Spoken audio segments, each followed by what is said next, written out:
My name is Dan Cummings and I'm a Vice President with EFL Associates in Denver. There's basically two different types of recruiters, retainer-based and contingent firms.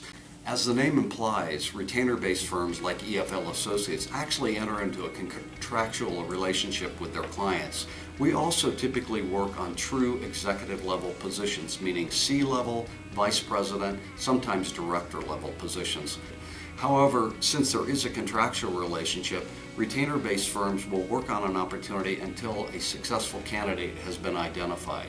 Contingency firms will typically use the term executive search very liberally, but most of us would agree that the types of positions they work on aren't really truly executive level needs. Situations have arisen where multiple contingency firms will all claim to have presented the successful candidate.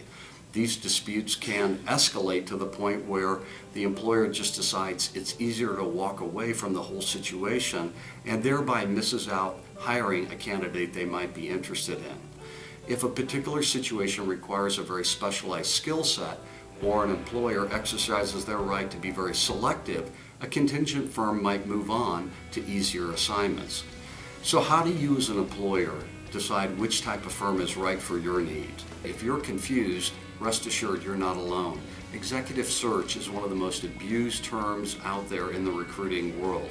If your hiring need is for a mid-management or lower candidate and is fairly generic in terms of the skill set you're looking for and leadership characteristics you might desire, then you'd probably do just fine with the contingency recruiter. If, however, you're seeking a unique candidate in terms of skills and leadership qualities, and you want a true consultant that can provide complete objectivity when it comes to recommending the best fit for your need, then in most cases you do much better with a retainer-based firm. I'd be more than happy to talk about your hiring needs and can be reached via the contact information that follows.